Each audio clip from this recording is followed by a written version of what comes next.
Huh? What are you doing in my swamp?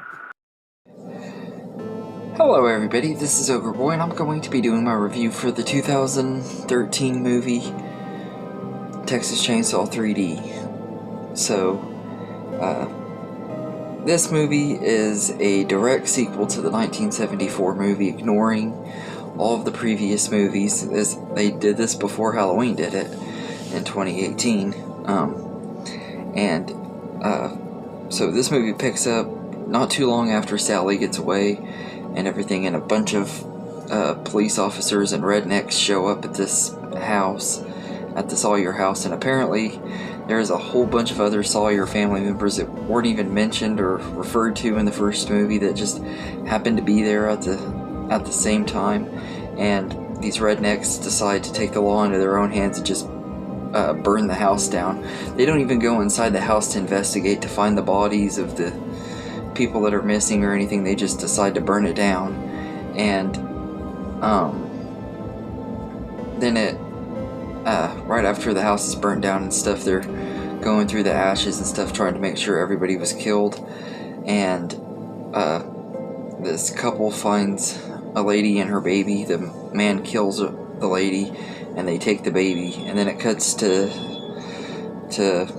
almost 40 years later, and this girl is in her 20s somehow, and she gets a letter saying that she's inheriting a house that was owned by her grandmother, and so her and her friends go to this house, and that's where they find out that Leatherface somehow survived that fire and has been living with that woman for years, and he's part of the house, that he's staying in that house and everything, and he's going after all of these people and everything, and there's like a lot of connections and stuff. It's a crazy movie. This review might not make a lot of sense if I keep talking about it, because the movie itself just doesn't make a lot of sense, and it has some really bad continuity, and this movie is just a very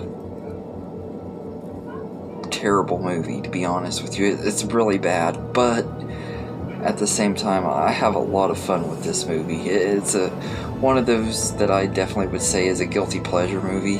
Like, I know everything I'm watching in this movie is terrible, but for some reason I enjoy watching it too at the same time. Like I think that Heather is a likable character and everything, and Alexandra Daddario does a pretty good job playing her, but I also don't fully understand what the heck was going on in her mind in this movie, the character and stuff, because like half of the movie Leatherface is chasing her down because he had never seen a picture of her, he didn't know what she looked like and stuff. He didn't know that she was his cousin, even though he knew his cousin was going to be coming into the house.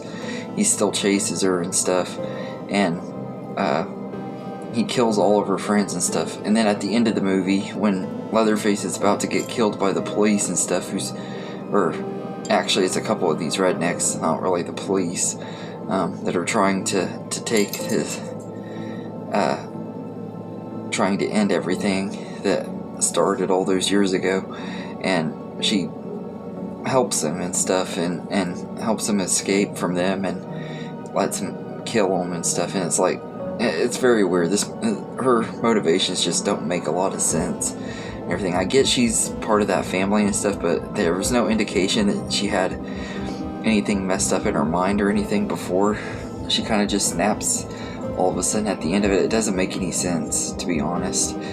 But at the same time, I also kind of like it because it's really doesn't, as much as it doesn't make sense, I still enjoy the movie for some reason. There's something about it that I just find it fun to watch because of how bad it is, and it has a pretty lackluster cast of characters, which, I mean, most of the characters in this franchise that aren't the killers and stuff aren't very good. And this one, Leatherface is pretty much the only killer. It's one movie where it doesn't have the family as the killers all together and stuff. It's mostly Leatherface, which he does most of the work in those movies too, but the other family members do have their parts in the other movies. This one is just mostly him, and he's good in whoever plays him does a decent job, but I hate his mask. It's one of the worst masks in the franchise. Right up there with the one from the ones from Next Generation.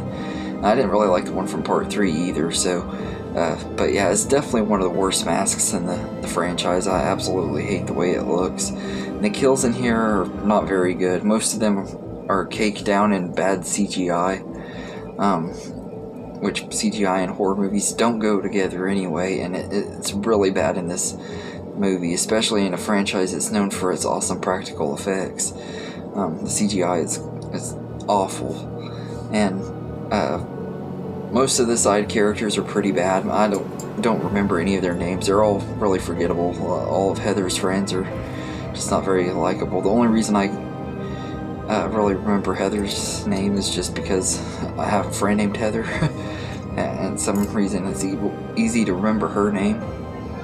But like, all of those main characters are just really forgettable, and I forgot that Scott Eastwood had a small role in here as a cop, and everything. He was pretty good in here, but this is just a very weirdly written movie. Like we're supposed to be rooting for these killers and stuff that are wanting revenge on the people that tried to kill Sally and all that. It makes no sense. I just don't get this story. It's confusing as hell. But this movie is fun. I enjoy it. I can handle watching it and stuff. But it's not one that I want to rewatch. Like it's not one of my go-to movies. And it has some of the worst dialogue in the franchise too. Especially the scene at the end when Heather decides to help Leatherface. She tosses the chainsaw to him and says, "Do your thing, cuz." It's just really, really cringy.